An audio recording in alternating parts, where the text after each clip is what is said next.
Assalamualaikum warahmatullahi wabarakatuh. Baiklah anak-anakku yang berbahagia, bagaimana kabar kalian pada hari ini? Mudah-mudahan kalian berada dalam keadaan sehat walafiat di bawah lindungan Allah Subhanahu wa Ta'ala. Anak-anakku yang berbahagia, pada kesempatan ini kalian akan belajar bersama Ustazah dalam mata pelajaran IPS pada tema 1, subtema 2, pembelajaran 1, muatan IPS.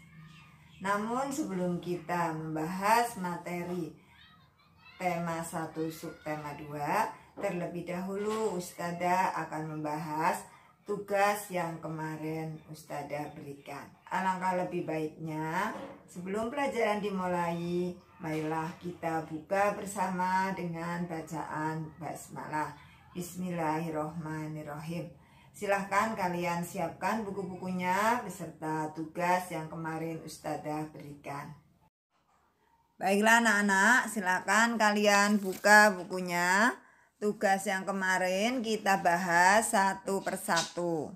Nomor 1, mayoritas penduduk Singapura menganut agama Buddha. Nomor 2, penduduk asli Malaysia adalah Semang dan Sakai. Nomor 3, budaya masyarakat Filipina dipengaruhi oleh budaya Melayu, Cina, dan Spanyol. Nomor 4, di Thailand banyak ditemukan pagoda. Oleh karena itu, Thailand dijuluki 1000 pagoda. Nomor 5, mayoritas penduduk Brunei beragama Islam. Nomor 6, kebudayaan Vietnam banyak dipengaruhi oleh kebudayaan negara Cina. Nomor 7, bahasa nasional Myanmar adalah bahasa Myanmar. Nomor 8, berdasarkan ketinggian tanah tempat tinggalnya, penduduk Laos dibedakan menjadi 4 kelompok. Nomor 9, tarian Kamboja dibagi menjadi 3 kategori, yaitu klasik Khmer, tarian rakyat, dan tarian sosial. Nomor 10, mata pencarian penduduk Indonesia sebagian besar sebagai petani. Itulah anak-anak jawaban tugas pada pertemuan yang kemarin.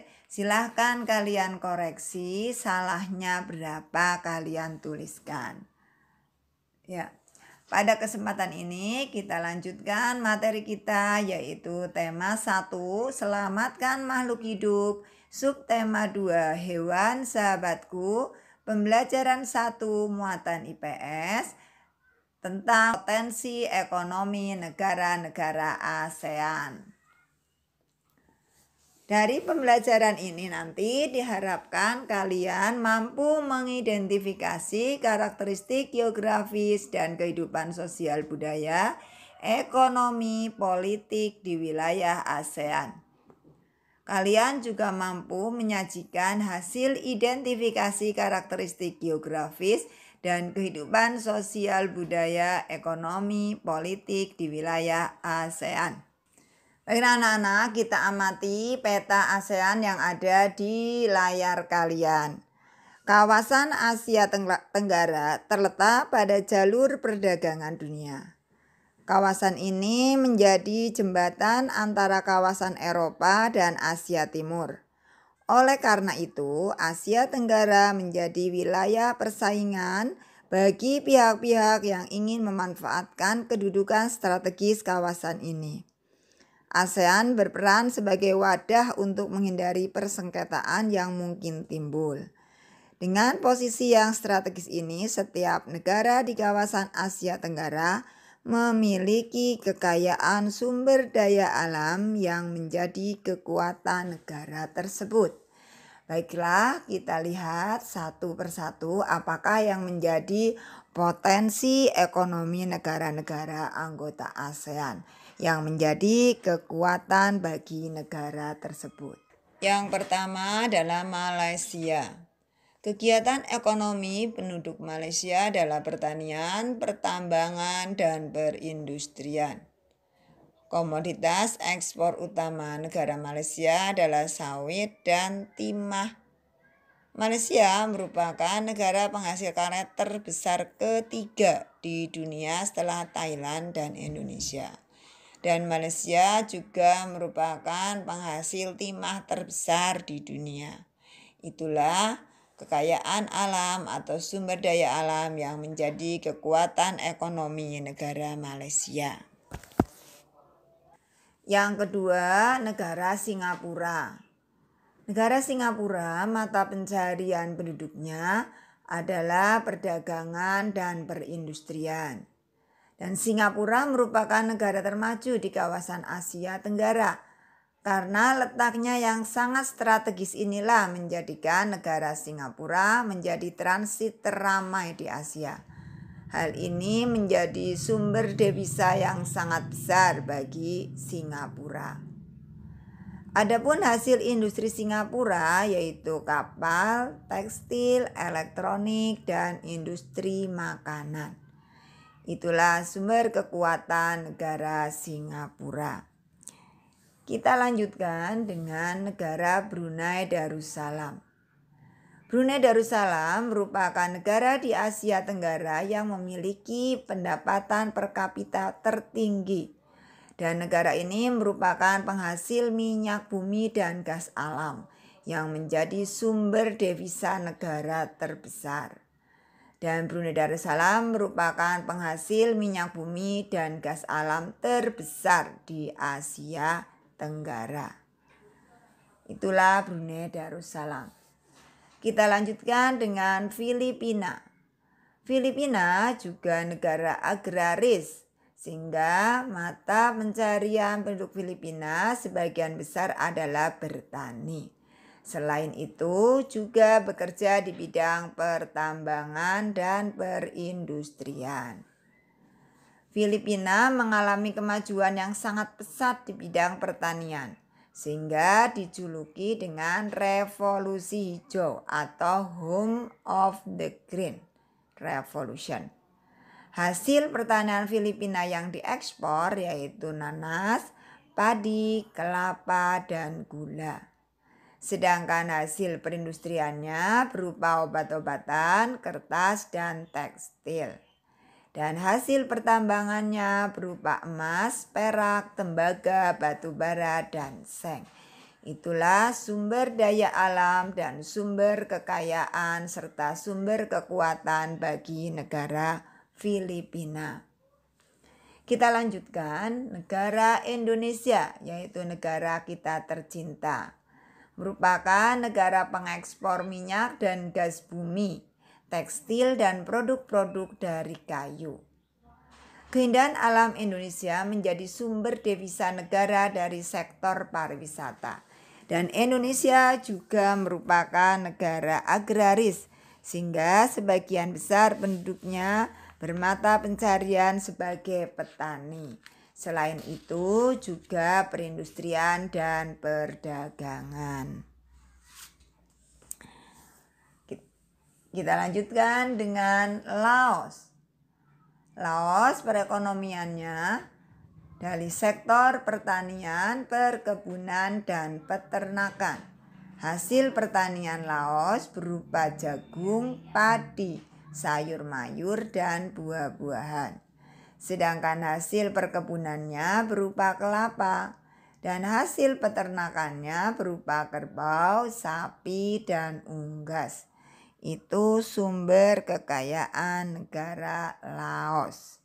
Walaupun Laos tidak mempunyai laut, tetapi Laos masih mempunyai sumber kekayaan alam yang cukup besar dari bidang pertanian, perkebunan, maupun peternakan. Kita lanjutkan dengan negara Myanmar. Myanmar juga negara agraris. Maka mata pencarian penduduk Myanmar sebagian besar pertanian, perkebunan, dan juga pertambangan. Adapun hasil pertanian yang utama dari negara Myanmar adalah padi. Dan Myanmar merupakan negara penghasil padi terbesar keempat di Asia Tenggara.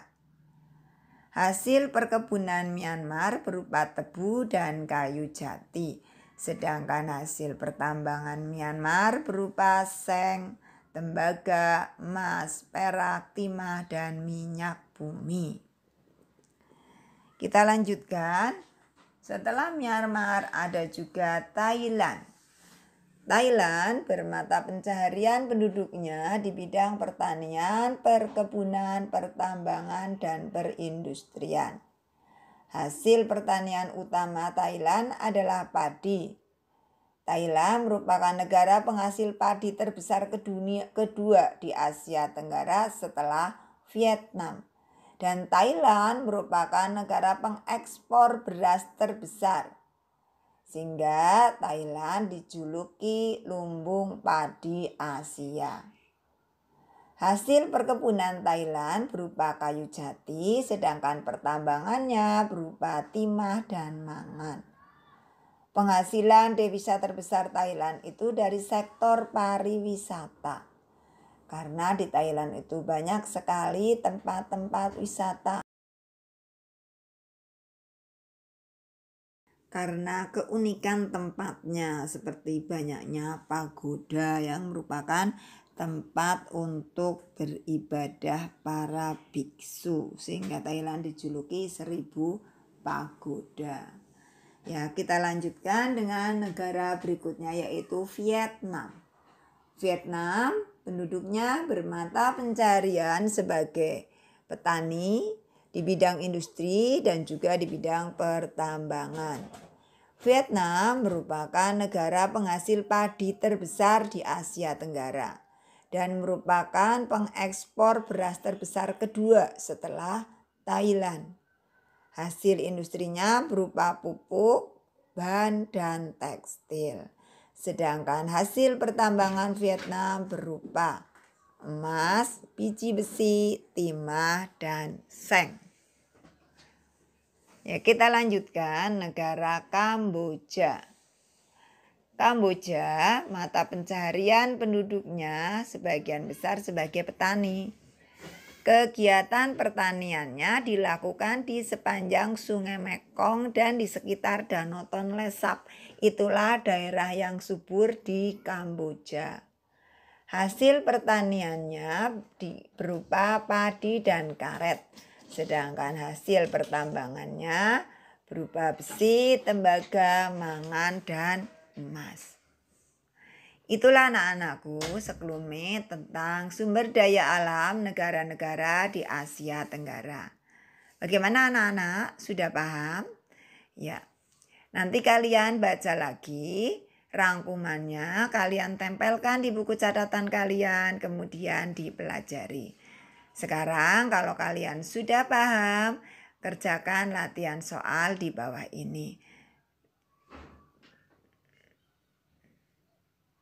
Ya, kalau kalian sudah selesai mengerjakan soalnya, kita bahas soal pada pertemuan berikutnya.